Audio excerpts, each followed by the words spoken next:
Hey, stats. So if a coin were flipped 64 times, the mean number of tails that would show up is 32 tails. Standard deviation is 4.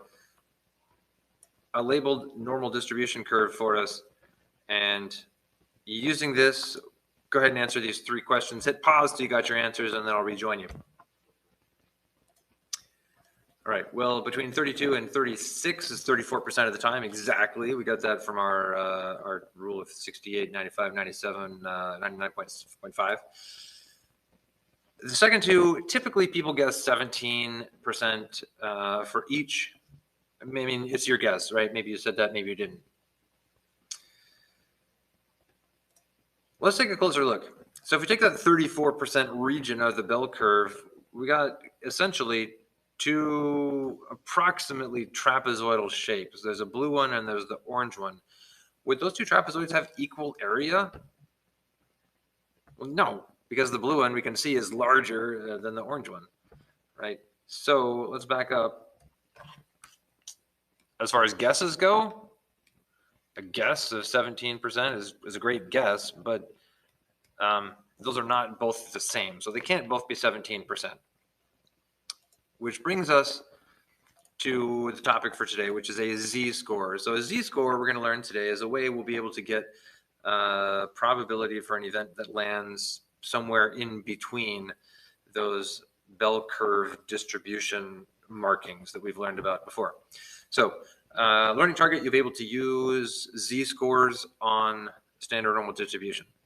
Okay, standard normal distribution is the technical name for a bell curve. So what is a z-score? Well, it is a way that we can standardize data so we can compare, like let's say coin flips like we saw in the Do Now, to maybe people answering a public opinion survey. And we could compare each of those in turn to, let's say, rolling a die. Okay, totally different events, flipping a coin, rolling a die, answering a survey question, right? So we can compare them by using this standardization. It'll give us a way to compare the apples and oranges, essentially. Secondly, it'll allow us to find the probability for outcomes of events that don't line up with this rule of 68, 95, 99.7. Right? How does it do that? Well, so the z-score is going to measure how far a particular outcome is, like on the bell curve, how far away is that from the mean? And we're going to standardize that distance by measuring that distance in standard deviations. So how many standard deviations away from the mean? Okay, so we can see here's the calculation. I'll zoom in on that. So the z-score, we're going to take the outcome. So whatever, let's say from the Do Now, the example would be 34 tails. So there's our outcome in question, and then subtract the mean, divide that by the standard deviation, give your answer in decimal form. I know usually we avoid decimals, but decimal form, and that's the z-score.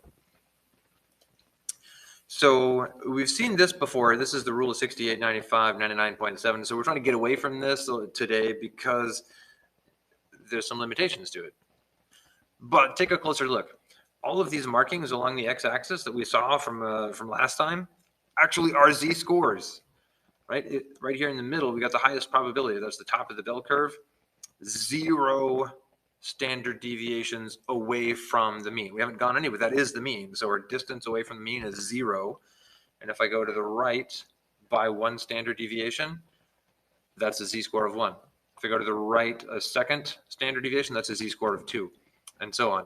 If I'm going the other direction, to the left, that's going to be a negative z-score. -1 is 1 standard deviation below. Right? So all of those things are standard deviations. This measurement of the standard deviation is a z-score. We didn't know what to make of that before, but it's been there that whole time.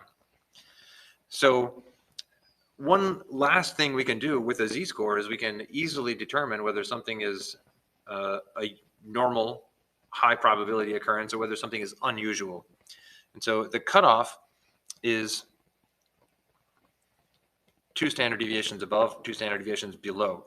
So this whole center section of the bell curve where we've got high probabilities, where the graph is really high, those are all considered usual It's everything inside this 95% bracket. So the yellow and the blue together, those are usual.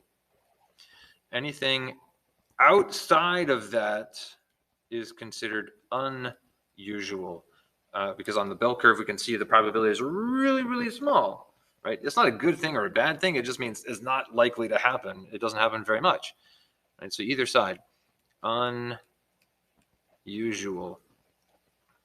Okay, so the cutoff for whether something is usual or unusual happens at a z-score of +2 and a z-score of -2.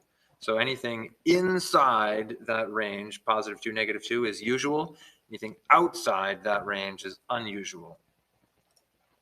Stated here in a highlighter, the z-scores of between -2 and +2 is usual. That'd be inside that 95% confidence interval. And a z-score of anything smaller than -2 or bigger than +2 is unusual, right? That doesn't mean bad. It could be a really high score and you'd be like, whoa, I can't believe I scored that high on this test. It's like, okay, it's not going to happen very much. That's all. Here's an example, harkening back to the do now. If you flip 64 coins, we know the mean is 32 and standard deviation is 4. Calculate the z-score for flipping 34 tails. All right, so to find the z-score, I am going to start with the outcome that I'm interested in finding out about. So 34 is my outcome of interest. 34 minus the mean, and then divide that by the standard deviation. So 34 minus 32, that's 2. Divide by 4. We're going to give this as a decimal. Positive 0.5. It says to 2 decimal places. So, I mean, it's exactly 0.5. So you just put another 0 at the end. And normally we don't write positive signs, but just for a point of emphasis, I'm going to put it as positive 0.5. And then is that score unusual? Well, positive 0.5, if I look at the bell curve,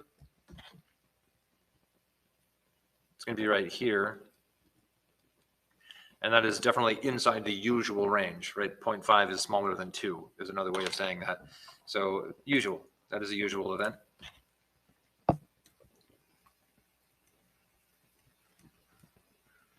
Is that unusual? No, it is usual.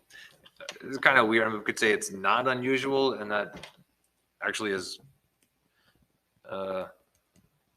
normally what people would say, but that's kind of weird to use a double negative. Anyway, it means the same thing. You can say it either way. Another example, in a recent quiz, a class mean was 73, standard deviation is 4.3. Calculate the z-score for a person who received a score of 71. The z-score is subtracting, get my colors on here. Start from the score in question, so 71. Subtract the mean. Divide that by the standard deviation.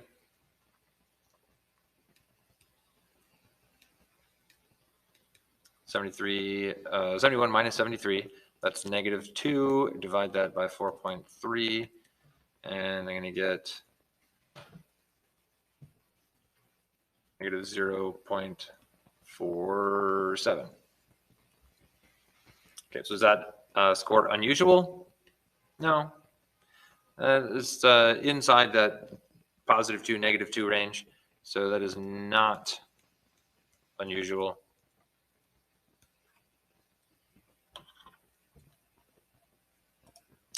Last example, on a recent quiz, class mean was 77, and standard deviation is 3.8. Find the z-score for a person who received a score of 65.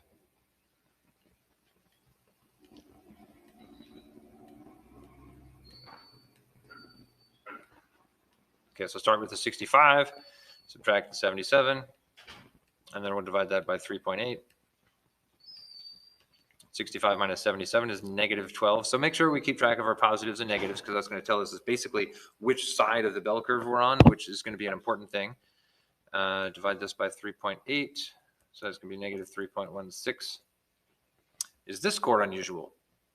Yes, that is an exceptionally low score.